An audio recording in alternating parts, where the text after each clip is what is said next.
2017 से पहले तो विकास तो हुआ ही नहीं। इतना काम हुआ कि पिछले 70 साल में नहीं हुआ।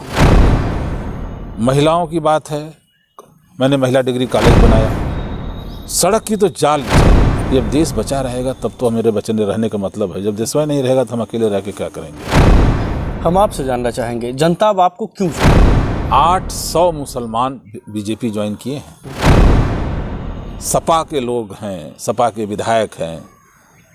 जो इनके वोटर है उनका ही नहीं सुने तो दूसरे क्या सुनेंगे। आज यही कारण है कि यादव भी मेरे साथ हैं। उस दिन 700 यादव भाजपा ज्वाइन किए। अरे आपकी सरकार थी तो राम मंदिर तो नहीं बनवाए, गोली अलग से चलवाए। अब बिजली तो देखने को नहीं मिलती थी, बिजली केवल सफाई में देखने को मिलती थी।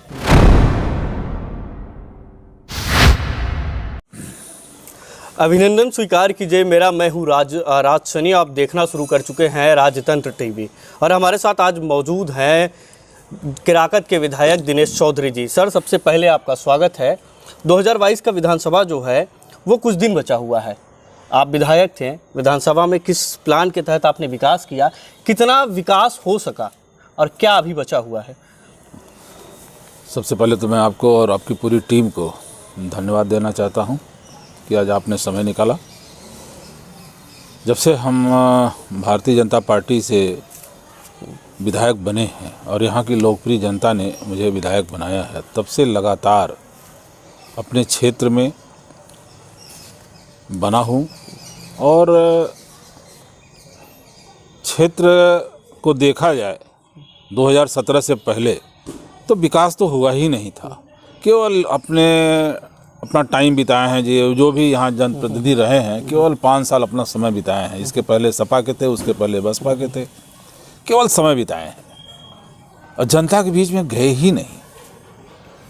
जैसे जैसे आवश्यकता दिखती गई कि ये आवश्यकता है, ये आवश्यकता है, ये आवश्यकता है, जनहित में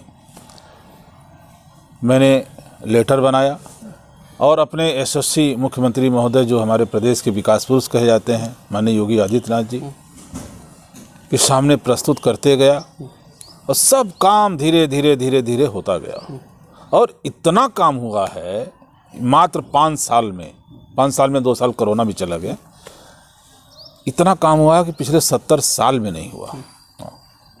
सड़क की बात है, 624 किलोमीटर अब तक मेरा सड़क बन चुका था। आज ही माननीय डिप्टी सीएम साहब केशव प्रसाद मौर्य जी 62 किलोमीटर सड़क आज पास किए हैं लखनऊ से बैठ के। उसका लिस्ट भी मेरे पास आ गया है और भी अभी सड़कें बची हैं। ऐसा नहीं हम कहते हैं कि पूरा हो गया है, क्योंकि कभी विकास हुआ ही नहीं। हमारे ज़िले का सबसे बड़ा विधानसभा है।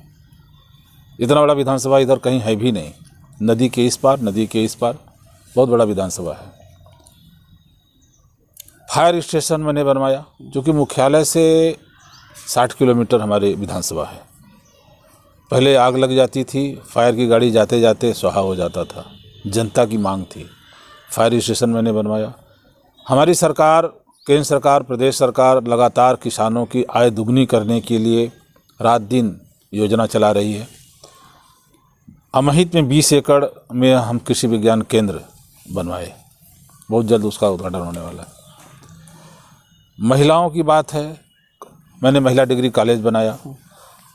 कक्षा 10 तक 12 तक तो बच्चे गार्जियन पढ़ा लेते हैं अपने बच्चियों को, लेकिन कॉलेज में जाने के लिए 10 बार सोचना पड़ता है। जो ज़माने के हिसाब से एक भी महिला डिग्री कॉलेज नहीं था। मैंने महिला डिग्री कॉलेज बनाया, राजकीय इंटर कॉलेज बनवाया युवाओं के लिए। सड़क की तो जाल बिछा दिया हूँ मैंने। कहीं भी आप चले जाइए आपको टूटी सड़क नहीं मिलेगी। PMJSY से 11 सड़क हमने बनवाया, करीब 42-43 करोड़ की, चल रही है, बन रहा है, बहुत जल्द बन के वो भी तैयार हो जाएगा। और कोरोना काल में विपक्ष निकलने से डर रहा था, उनके कभी किसी विधायक निकले नहीं। कोरोना काल में हमारे प्रदेश के मुखिया, हमारे देश के मुखिया माननीय प्रधानमंत्री जी इस देश के लिए लगातार जागरूक रहे और लोगों को, चाहे हमारे मंत्री हों, चाहे हमारे विधायक हों, चाहे हमारे संगठन के कार्यकर्ता हों, पदाधिकारी हों, सबको मैं स्वयं यहीं से मैं 50 कुंटल गेहूं दिया था माननीय प्रांत प्रचारक जी को, और 5 लाख का चेक माननीय मुख्यमंत्री महोदय को अपने पास से दिया था। जब देश बचा रहेगा तब तो मेरे बचने रहने का मतलब है, जब देशवा नहीं रहेगा तो हम अकेले रह के क्या करेंगे। और राशन जा के खुद खड़ा होकर मैं वितरण करवाया हूँ। सैनिटाइजर, मास्क, राशन, पुलिस विभाग, प्रशासन और स्वास्थ्य विभाग, सारे लोग लगे रहे। आज यही कारण है कि हमारे विधानसभा में कोरोना से मृत्यु दर ना के बराबर है। हार्ट अटैक से मरे हैं, अपनी मृत्यु से मरे हैं, वो अलग बात है। कोरोना से नहीं मरे हैं ज़्यादा मेरे विधानसभा में। मेरे विधानसभा के लोग बाहर ज़्यादा रहते हैं, ज़्यादातर बॉम्बे रहते हैं, दिल्ली रहते हैं। वो लोग भी कोरोना काल में सब छोड़ के आए हैं, उनको भी बराबर ट्रीटमेंट, बराबर व्यवस्था उनको कराया गया। जितना काम इस भारतीय जनता पार्टी के सरकार में हुआ है, इतना काम कभी हुआ नहीं। अब विपक्ष चिल्लाता है कि शिलान्यास तो मैं किया था, ये उद्घाटन कर रहे हैं। अक्सर ये आप भी सुने होंगे, क्योंकि आप माननीय पत्रकार बंधु हैं, हम भी सुने हैं। मैं आपको एक उदाहरण बता रहा हूँ। मेरे यहाँ एक पसेवा घाट, मई घाट है, 2 पुल बसपा सरकार के समय से पास हुआ था जी। जब मैं प्रचार कर रहा था उस समय वहाँ की जनता कहती थी, हे साहबी सड़क पुलवा कब बनी। मात्र 200 मीटर क्रॉस करने के लिए 14 किलोमीटर का राउंड मारना पड़ता था।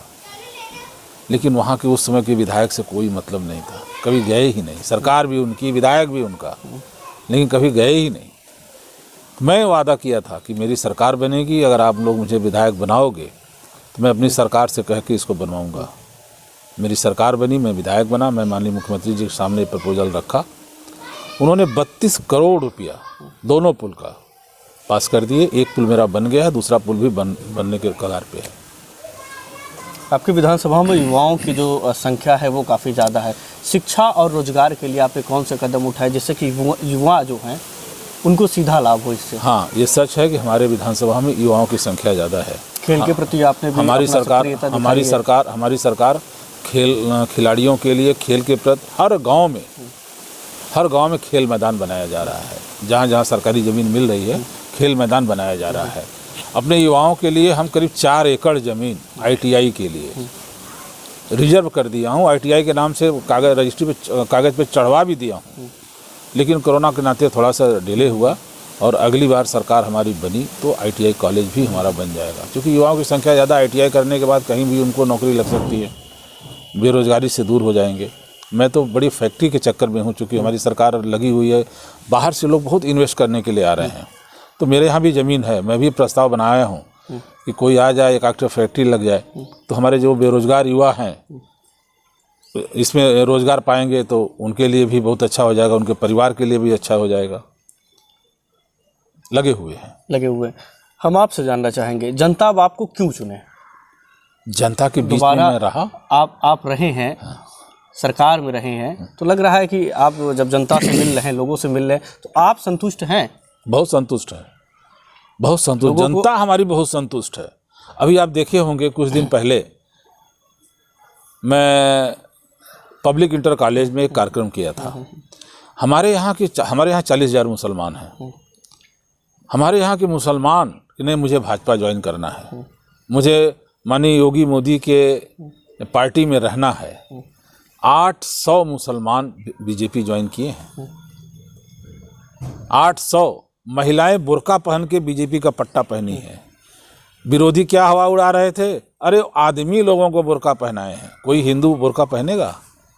इतने फ्रस्ट्रेट हो गए हैं विरोधी कि उनके समझ में नहीं आ रहा कि हमको क्या बोलना चाहिए, हम क्या बोल रहे हैं। लखनऊ की एक टीम आई, फिर जाके बयान ली गांव में, फिर वो लोग वही बयान दिए, उसके बाद अब शांत है। ये जो सपा के लोग हैं, सपा के विधायक हैं, जो इनके वोटर है उनका ही नहीं सुने तो दूसरे क्या सुनेंगे? एक लड़का यादव शहीद हुआ था, तेजपुर एक गाँव है हमारे यहाँ किराकत में। किराकत से जब आप चंदवा की तरफ जाएंगे, डोभी की तरफ, तो एक तेजपुर गांव है। 20 साल पहले एक लड़का शहीद हुआ था, यादव लड़का था। उस गांव के लोग, उस परिवार के लोग कहते रह गए। उस समय सांसद माननीय तूफानी सरोज जी थे, विधायक 5 साल गुलाब सरोज जी थे। कहते रह गए वो लोग, ये लोग कभी सुने नहीं। सेनापुर शहीदों के लिए हमारी सरकार बहुत काम की है। शहीदों को सम्मान के लिए हमारी सरकार बहुत काम की है। तो 10-12 यादव मेरे पास आए, जहां आप बैठे हैं यहीं पे आए थे सुबह सुबह टाइम। बोले साहब 20 साल पहले मेरा एक लड़का शहीद हुआ है, हम लोग कहते रह गए जिनको वोट देते हैं, लेकिन उन्होंने सुना नहीं, और गांव की इच्छा कि एक शहीद गेट बन जाए।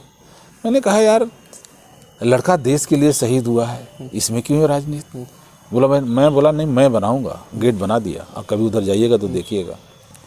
एक चंद्रजीत यादव पहलवान है, वो 20 साल से एक दंगल के लिए जगह मांग रहे थे, अखाड़ा के लिए, क्योंकि पहलवान है तो पहलवानी ही करेंगे। हमारे विधानसभा में युवाओं की संख्या ज़्यादा है, जैसा भी आप कह रहे थे, मैं भी देख रहा हूँ। तूफानी सरोज से कहते रह गए, कभी नहीं सुने। गुलाब सरोज विधायक थे, कहते रहे, कभी नहीं सुने। मेरे से कहे तो युवाओं के लिए तो बहुत सी योजनाएं हमारी सरकार चला रही है, हम लोग चला रहे हैं। मैंने उनको 12 बिस्सा ज़मीन रजिस्टर्ड कर दिया दंगल के नाम से, जय बजरंग व्यायामशाला के नाम से रजिस्टर्ड कर दिया, और 10 लाख रुपया दिया हूँ बनाने के लिए। बोला इसको बनाओ, कम पड़ेगा तो और दूंगा। आज यही कारण है कि यादव भी मेरे साथ हैं। उस दिन 700 यादव भाजपा ज्वाइन किए। अखिलेश यादव ने जब अदर ज्वाइन कर रहे हैं तो जो भाजपा के हैं वो तो भाजपा में हैं। अदर इतनी लोकप्रियता है भाजपा से कि मुसलमान ज्वाइन कर रहे हैं भाजपा, यादव ज्वाइन कर रहे हैं भाजपा, तब आप समझ जाइए कितनी लोकप्रियता है। तो वही अखिलेश यादव ने जनविश्वास यात्रा को लेकर कहा कि इतनी भीड़ जो है वो तो चाउमीन के ठेले में रहती है। कि कौन से जनसभा में? जनविश्वास यात्रा को। अच्छा, जनविश्वास हमारी याद है। हाँ, अखिलेश यादव ने कहा कि इतनी भीड़ तो चाउमीन के ठेले पर रहती है जितने उनकी जनविश्वास यात्रा में है। अब उनको समझ में नहीं आ रहा कि बोलें क्या। उनके पास कुछ शब्द रही नहीं गए हैं। इतना ज़्यादा विकास हुआ कि वो खुद धीरे धीरे फ्रस्ट्रेट होते जा रहे हैं। अभी वो कह रहे थे कि मेरी सरकार आएगी तो हम राम मंदिर बनवाएंगे। अरे आपकी सरकार थी तो राम मंदिर तो नहीं बनवाए, गोली अलग से चलवाए, मस्जिद बनवाए, मस्जिदों के किनारे बाउंड्री बनवाए, अपना सारा पैसा तो उसी में लगा दिए, तब क्यों नहीं राम मंदिर बनवाए? अब कह रहे हैं कि हमारी सरकार आएगी तो हम राम मंदिर बनवाएंगे। ये आप भी सुने होंगे। जनविश्वास यात्रा और विजय यात्रा, जनता पर विश्वास जताएगी या समाजवादी पार्टी को विजय दिलाएगी? विजय यात्रा उन्होंने निकाल ली है, अपने जनविश्वास यात्रा निकाली है। विश्वास और विजय, जनता विश्वास जताती है या विजय दिलाती है? ये जनता का विश्वास है जी। जनता बहुत उत्साहित है, और ये जो जन विश्वास यात्रा हमारी पार्टी का निकला हुआ है, जनता ने बढ़ चढ़ के हिस्सा लिया। जगह नहीं, मैं अपने विधानसभा की बात कर रहा हूँ, बता रहा हूँ आपको। 9 बजे रात हमारे यहाँ आई जन, इस ठंडी में, कड़ाके की ठंड में हजारों आदमी स्वागत के लिए खड़े थे जन विश्वास यात्रा के लिए। तब आप समझ जाइए कितना जनता हमारी उत्साहित है, कितना लगाव है भारतीय जनता पार्टी से। आज भी कहते हैं कि महीने में 2 बार हमको राशन फ्री मिल रहा है, बिजली इतनी मिल रही है, शौचालय मिला है, आवास मिला है, जो कभी मिलता ही नहीं था। फर्जी राशन कार्ड उनकी सरकार में था। जो बम्बई में रहता है उसका राशन कार्ड, उसके नाम पे धोखाधड़ी, बेईमानी। मैं अपने विधानसभा में 25,000 राशन कार्ड फर्जी कटवाया हूँ, और जो पात्र है उनको दिलवाया हूँ। मैं अपने विधानसभा की बात कर रहा हूँ।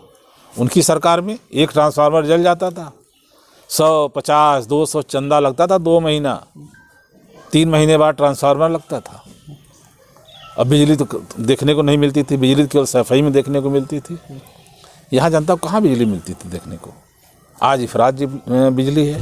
अभी और तो और हमारे माननीय मुख्यमंत्री जी ने कहा है कि हम 24 घंटा बिजली देने जा रहे हैं जनता को। अलग से पावर प्लांट तो सरकार ने लगाया नहीं, लेकिन मैनेजमेंट व्यवस्था, चोरी, दलाली, बेईमानी खत्म कर दिए। आज इफरात बिजली है, मिल रही है बिजली। ऐसा कौन सा कार्य है जो बचा हुआ है? 5 साल में तो 2 साल कोरोना काल चला गया, 3 साल कार्य करने को मिला। अगर अब फिर जनता आपको चुनती है, अपना विधायक चुनती है, तो ऐसा कौन सा कार्य है जो आप करेंगे जो अधूरे अभी जो अधूरे रह गए हैं? एक तो मैंने ITI के बताया, जो युवाओं की ज़्यादातर मांग है, हमारे युवा वर्ग बहुत ज़्यादा मांग है, एक ITI हो जाए। और चूँकि हमारे जिला मुख्यालय से हमारा विधानसभा 60 किलोमीटर है, तो एक बस डिपो की वहाँ मांग है। बस डिपो के लिए भी हमने काफ़ी लिखा पढ़ी कर दिया है, क्योंकि वो आखिरी है, अभी तो नहीं हो पा। बस डिपो की मांग है, वो भी हमारे अगला में हमारा पूरा होगा। और मैं जब से विधायक बना हूँ तब से मेरे यहाँ कोई भी आया, सपा, बसपा, कांग्रेस, हिंदू, मुसलमान, यादव, कोई भी आया हो, खाली हाथ लौटा नहीं। अब तक मैं करीब 4 करोड़ रुपया माननीय मुख्यमंत्री की सहायता कोष से दे चुका हूँ बीमारी में। कोई भी आया हो, 2 लाख, 4 लाख, 5 लाख, 3 लाख, 1.5 लाख, जैसी जिसकी आवश्यकता थी दे चुका हूँ। कोई भेदभाव नहीं, हमारी सरकार कोई भेदभाव नहीं करती। हमारी सरकार का नारा है सबका साथ, सबका विकास और सबका विश्वास। सबके लिए काम कर रही है, मैं भी सबके लिए काम कर रहा हूँ। बहुत बहुत धन्यवाद हमसे जुड़ने के लिए। ये थे केराकत के विधायक दिनेश चौधरी ने, जिन्होंने बताया कि सेवा का संकल्प लेकर कार्य किया जा रहा है। जनता जो है वो पूरी तरीके से भाजपा का समर्थन कर रही है, क्योंकि भाजपा ने चौमुखी विकास किया है। तब तक के लिए आप देखते रहिए राजतंत्र टीवी। बहुत बहुत धन्यवाद, आभार।